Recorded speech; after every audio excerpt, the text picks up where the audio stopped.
Hey everyone, back with another video, and this time it's not a review, it's more of a presentation because I want to talk about this thing here.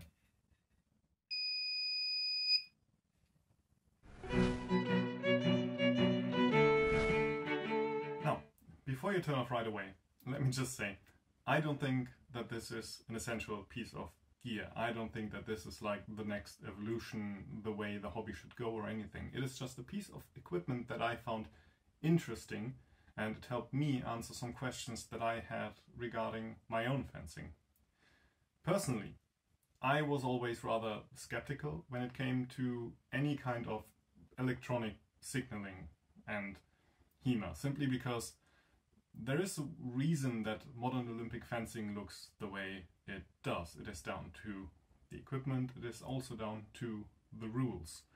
It's kind of a logical destination that they're going to, the logical point where they arrived and why it looks the way it does now. And I personally am not necessarily a fan of that. I absolutely admire the skill, athletic and just in fencing, the control, and that is something I can only aspire to, but it is not the way that I want my fencing personally to look. And I was always worried that if we go too much in that direction, by rules, by equipment, then, you know, HEMA will end up looking the same way. And that was softened over the years a bit by just having to admit that looking at the tournament scene, you know, we're kind of at places we are already going there. We don't have the beeping yet, but there's a reason tournament fencing looks the way it does. If you give people a set of rules, they want to behave in the most optimal way for winning in those rules. It is a tournament after all. So kind of my opposition was softened a bit over the years by that, because we're already kind of doing that, and it is not just because of potential electronic signaling, really. And then earlier this year at the Kings of the North, I got to meet TQ, and T had with him electrified small swords with a full wireless set, really. And I thought, hey, you know, why not give it a try? It is very interesting. And it turned out to be a rather educational and pleasant bout that I really enjoyed. Partly that is down to T, because he's a very skilled and pleasant fencer, and it was just fun interacting with him in that way. But also because I found that the signaling actually, as I said, helped me answer a question that I always had, really. Now, his setup was a full wireless one, i.e. one where you have a body cable, you have a signaling box in your back pocket, and it communicates with a full-on stand where you just have it indicates who got the hit if it was a double, and it could also differentiate between hitting the floor, hitting a guard, or hitting another person.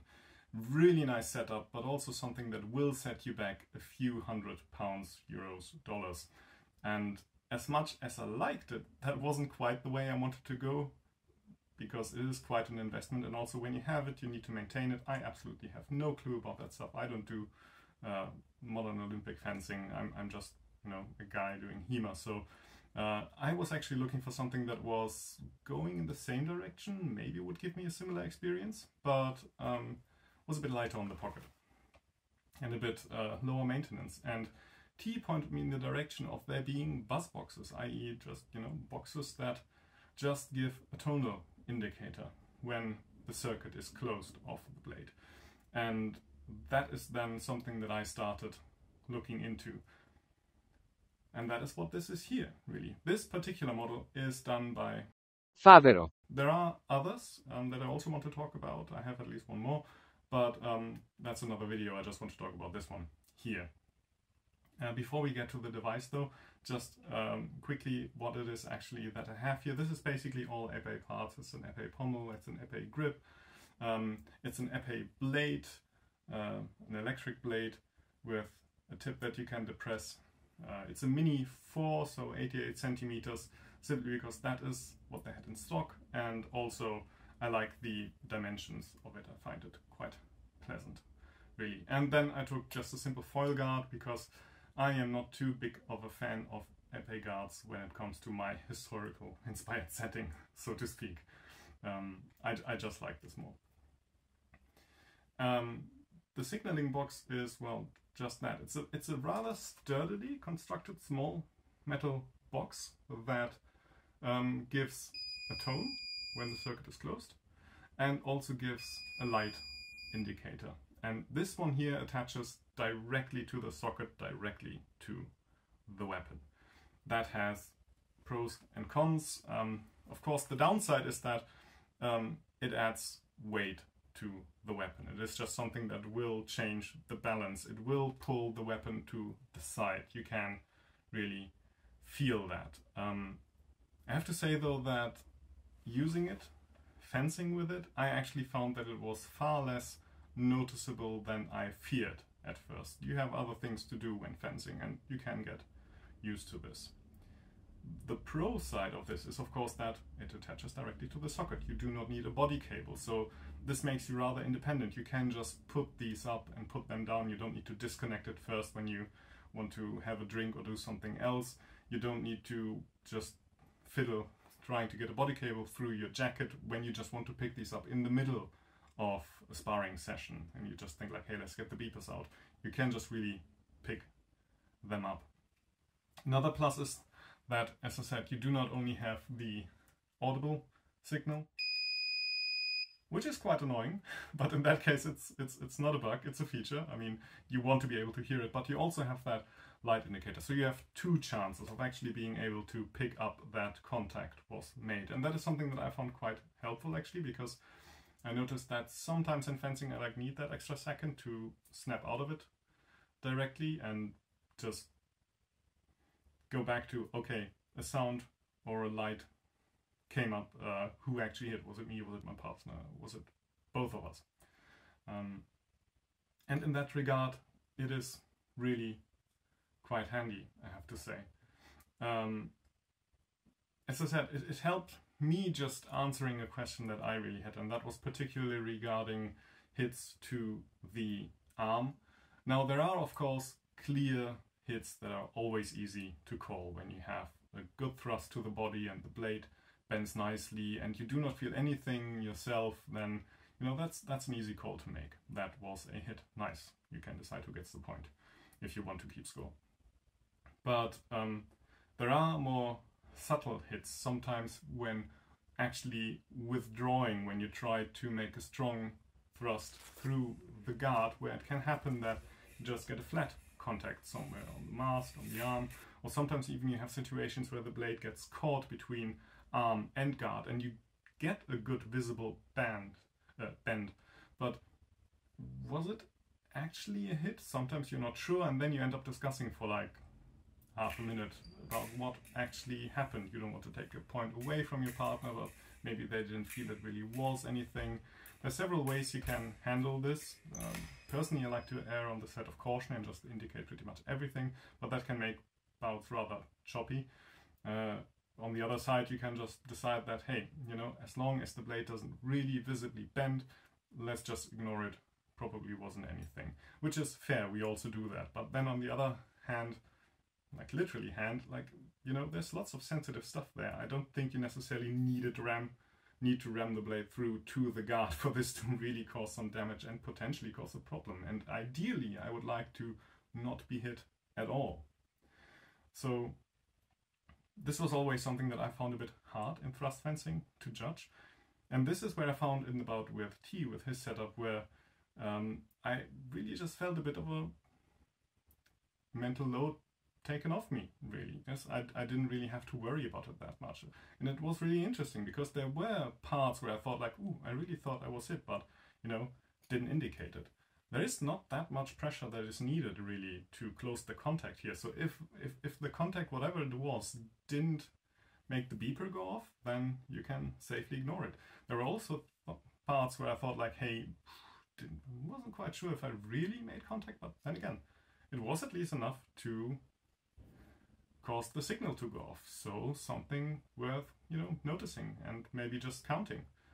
And that just helped me concentrate more on everything else that I need to take care of? Did I throw my arm out probably? How about my footwork and all these things? So that's why I think this is fun. It isn't necessary. I still have all my mechanical stuff that I'm happily going to use. I'm not going to make everyone switch to this. While it is cheaper, this box still costs 70-ish euros roundabout, and the blades are more expensive, and the cables are also really fiddly to work with, and they will at some point give out, you know, all these things. The mechanical setup is just way easier, cheaper, easier to maintain, all these things. But it is something where I would say that if you have the option to try it, give it a try. It is really quite interesting. It is really quite fun if you use it in the right way. It is a good tool, I would say, like most tools.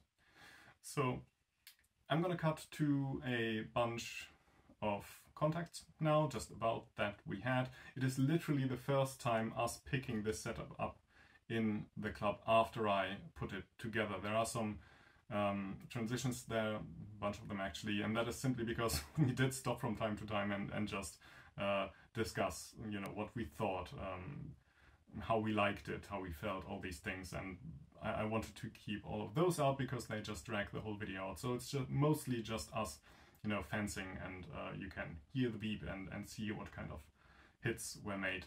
So that's really that. I think it's quite interesting.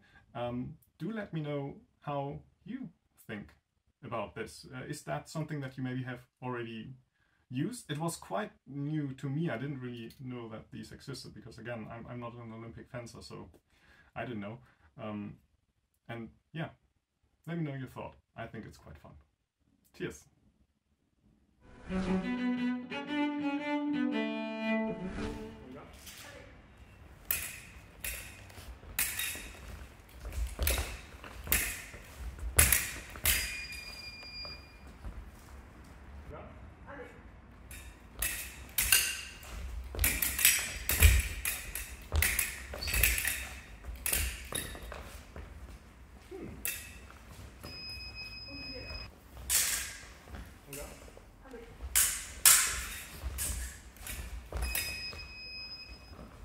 Den hätte ich sogar ohne Anzeige können.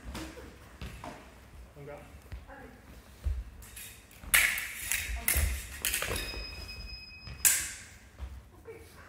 Tja, bei wem war das? Da ne? War ein Gegenstich dann, ne? Ungar? Nee, ich hab das noch faul, aber ein Kopf.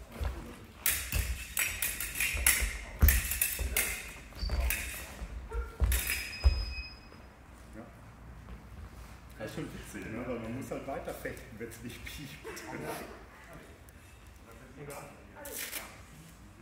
habe keine Ahnung.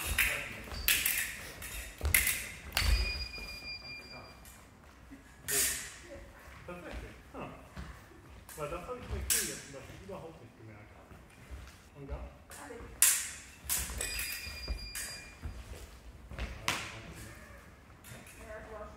Hat gepiept. Und da?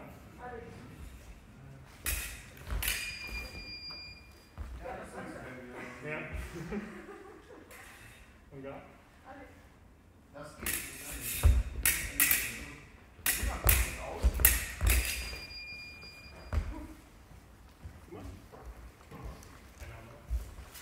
Und da?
ein bisschen so, dass die Spitze nicht wirklich eingebracht hat.